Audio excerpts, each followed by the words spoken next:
foi uma semana tensa, difícil, com muitos fatos e com muita complexidade. Principalmente porque os temas que foram envolvidos na semana foram temas que tocam a história, tocam o coração da gente, tocam o sentimento também de famílias. Porque envolveu o caso da Marielle, mas envolveu a democracia brasileira. Eu vou começar por essa última. Ontem, principalmente no final da tarde, o tema esquentou, porque muita gente se pronunciou. Nós da oposição nos pronunciamos, mas também muita gente da sociedade civil se pronunciou, o presidente da Câmara e do Senado se pronunciaram, o ministro do Supremo se pronunciaram, porque parecia que nós estávamos na década de 60, porque veio novamente à nossa pauta o tema do ato institucional número 5.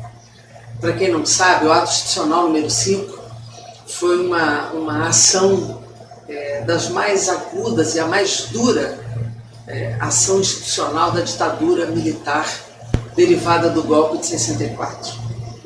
O ato institucional número 5 ele foi decretado em 13 de dezembro de 1968.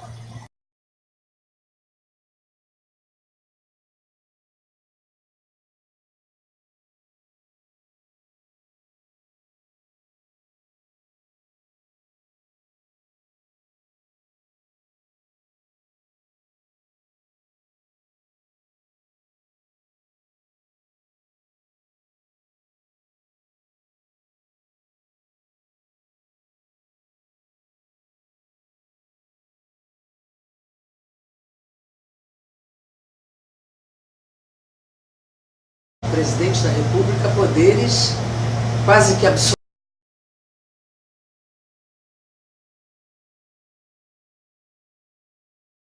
Instituições, não só parlamentares, mas judiciais, o direito de fechar jornais, revistas, teatros, cinemas, de censura ampla, geral e restrita, cerceando completamente o direito à livre expressão da arte e de opinião, como também a proibição de habeas corpus, o impedimento de habeas corpus, como também o direito à livre manifestação. Ou seja, foi um ato de total e absoluto poder ao presidente da República de impedir que a sociedade se movimentasse. Então, esse ato ele possibilitou a cassação, pasmem, em 10 anos, de 149 mandatos parlamentares, o próprio fechamento do Congresso e a mais absoluta censura, para além de ter autorizado todos os atos da mais absoluta exceção. E isso significou prisões, mortes, torturas, quer dizer, o fortalecimento de todos os atos de exceção em todo esse período, que foi um período mais duro. Não se esqueça que foi nesse período que passaram terríveis, como foi o Garrastazu Médici. E nós do PCdoB sabemos o que foi o Araguaia, que depois, com o tempo e pós fechamento da ditadura, encerramento da ditadura, veio à tona o que foram os crimes do Araguaia. Nós tivemos, entre mortos desaparecidos, 434 pessoas no Brasil, além de todos os presos que permaneceram vivos e os exilados que voltaram depois da anistia em 79. E ontem, quer dizer, para nosso impacto e choque, o filho do presidente da República, o senhor Eduardo Bolsonaro, o 03, e que é deputado federal eleito por São Paulo, ele, em nome de combater a esquerda e a livre manifestação da esquerda, ele propôs que, como resposta à esquerda, fosse editado um novo AI-5. E isso, obviamente, quer dizer, demonstra bem o DNA da família. Até porque vocês lembram que ele propôs o fechamento do Supremo Tribunal Federal com um jipe em cabo na porta. O próprio pai dele propôs as comemorações do golpe militar de 64 em abril, agrediu a família de Fernando Santa Cruz, agredindo a memória de Fernando Santa Cruz, e tudo aquilo que a gente conhece da homenagem ao torturador Brilhante Ustra no impeachment de Dilma, o apoio à tortura, o apoio à ditadura, tudo isso que a gente conhece. Mas é absolutamente inaceitável tudo isso e que um agente público eleito, como o deputado Eduardo Bolsonaro, faça a defesa do retorno do AI-5, e pior, ele foi secundado pelo general Heleno, que disse que devia pensar como preparar isto, já que ele estava propondo, e ele é o ministro do Gabinete de Segurança Institucional. Ou seja, é um momento que nós estamos vivendo no século XXI em que isso não é cabível, não é aceitável, e a reação foi muito contundente, né? Como disse, mais de 50 entidades da sociedade civil, juristas, teve repercussão internacional, vários países do mundo, o presidente da Câmara com uma resposta contundente, o deputado Rodrigo Maia, o senador Davi Alcolumbre, presidente do Congresso Nacional, né? Nós todos da oposição entramos ontem com uma notícia-crime no Supremo Tribunal Federal e entraremos com representação no Conselho de Ética da Câmara na próxima terça-feira, né? Todos nós da oposição, muitos parlamentares do centro da casa, parlamentares do PSL, que aliás deveriam discutir a permanência desse deputado na liderança do PSL. O presidente, seu pai, disse que não tinha nada a ver com essa manifestação, que não apoiava essa manifestação, que não tinha nada a ver com o filho, mas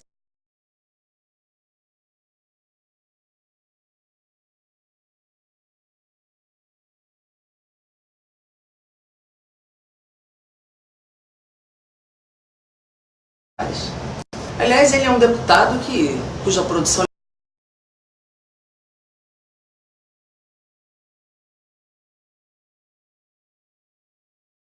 ele quer criminalizar ideologias diferentes, como quer criar um ato que pode caçar direitos políticos, caçar mandatos,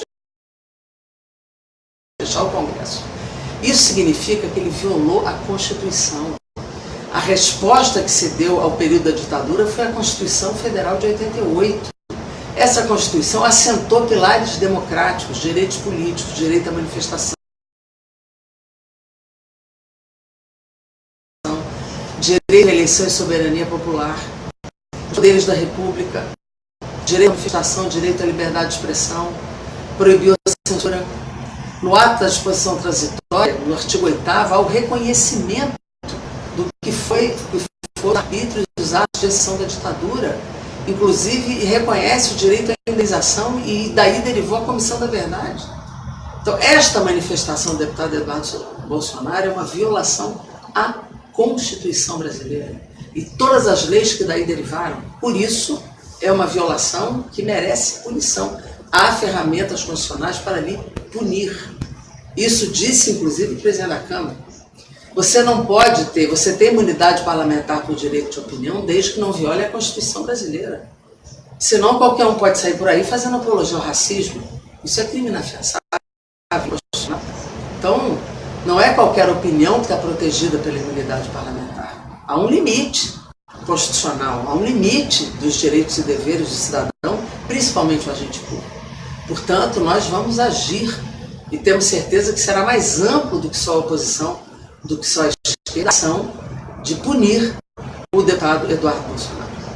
E quero aqui, para além dessa manifestação pública nossa, minha, em relação a essa atitude que é absurda, também registrar aqui o nosso desconforto e a nossa preocupação com o que ocorreu essa semana em relação à investigação do caso Marielle.